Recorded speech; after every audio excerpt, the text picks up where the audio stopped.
Yang pertama, pondasinya harus punya ilmu.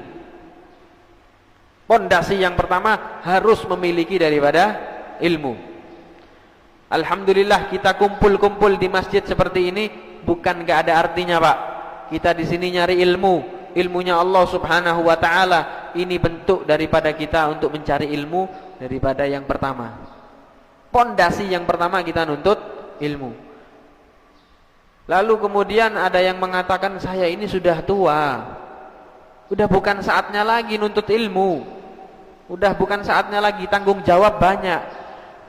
Hah?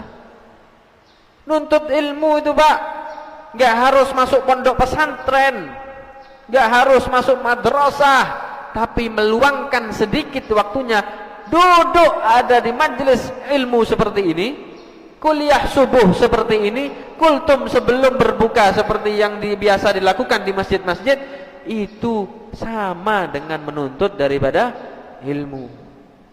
Bahkan dikatakan majelis-majelis ilmu seperti ini, kata Rasulullah, adalah raudhatun min riyadil jannah. Kebun-kebun surganya Allah yang ada di muka bumi adalah majelis ilmu seperti ini. Kenapa? Karena dalam perkebunan kita itu bisa memetik buah. Kalau di perkebunan surga yang seperti ini, kita memetik daripada ilmu. Ketika buah dipetik, dinikmati. Lalu ketika kita memetik suatu ilmu, kapan kita bisa menikmati? Nanti di akhirat. Nanti ada di akhirat, kita menikmati buah daripada yang kita petik sekarang ini ada duduk di masjid ini. Hah? Jadi kita ini sekarang lagi metik buah, kita kumpulkan. Kapan kita makan? Nanti di akhirat, Pak. Nanti di akhirat baru ketahuan keranjang buahnya itu penuh atau nggak penuh. Sekarang nggak kelihatan. Pahala yang kita dapat nggak kelihatan. Duduk di majelis ilmu seperti ini nggak kelihatan, Pak. Ya kan? Jadi para hadirin, nggak ada alasan untuk menuntut ilmu. Saya sudah tua, saya sudah punya anak, saya sudah punya istri, nggak ada alasan. Rasulullah SAW bersabda, "Utlubul ilma minal mahdi ilal lahdi."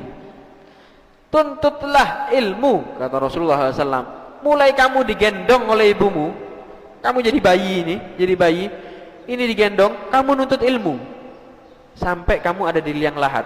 Tuntut ilmu. Kok bisa bayi suruh nuntut ilmu? Gimana bayi suruh nuntut ilmu? Apakah diajari Bismillahirrahmanirrahim? Enggak diajari seperti itu. Ketika baru lahir nih ya, ini bayi ketika baru lahir itu ditaruh di dada ibunya, diletakkan ada di dada ibunya seperti ini, disuruh mencari. Dan juga dia ini supaya bisa menyusu, mencari daripada susunya ibunya. Dan juga dia ini supaya bisa untuk menyusu kepada ibunya. Jadi disuruh diajarin bayi. Baru lahir udah diajarin ilmu menyusui. Baru lahir, Pak, baru lahir nih. Kemudian nanti udah meninggal. Ketika meninggal diajarin. Orang udah meninggal diajarin.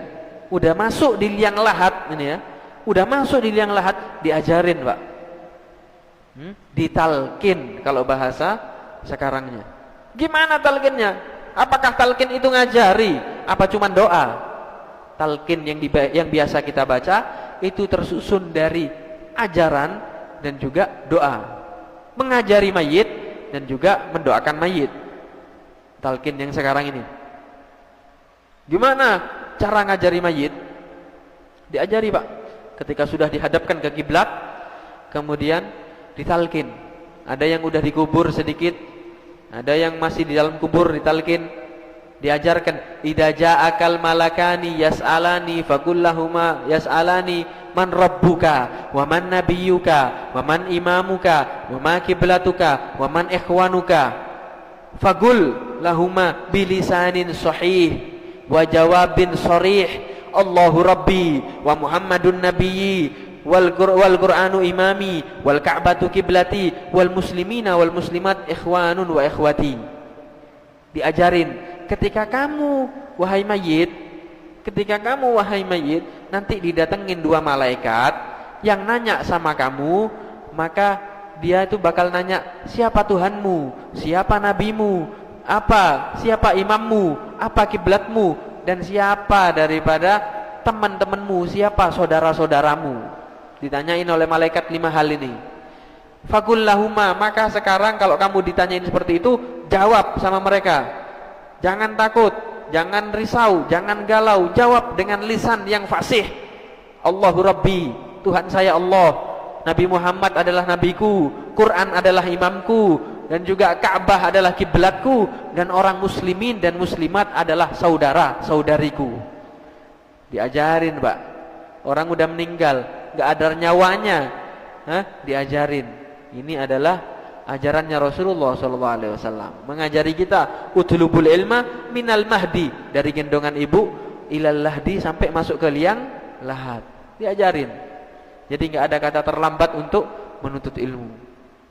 Dan juga nggak ada batasan, ya, nggak ada batasan dalam menuntut ilmu. Saya sudah jadi pemuka agama, saya sudah jadi imam 5 waktu, saya udah jadi kiai, saya jadi habib, saya jadi ustadz, saya jadi ini, jadi itu. Nggak ada batasannya.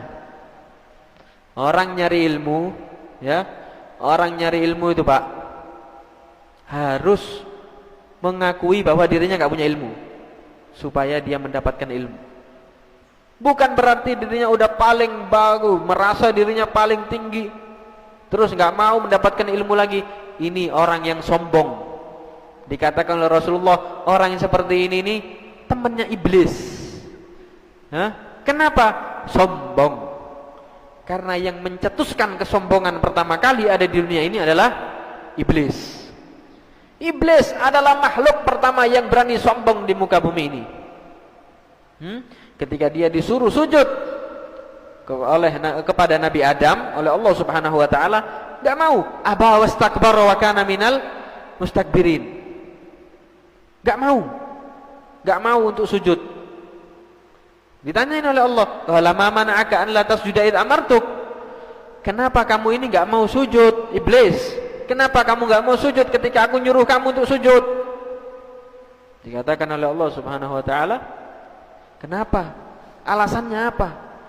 Iblis jawab, "Qala ana khairun minhu, khalaqtani min nar wa khalaqtahu min tin." Ya Allah, saya ini lebih baik dari Adam. Kau ciptakan aku dari api, ini dari tanah liat.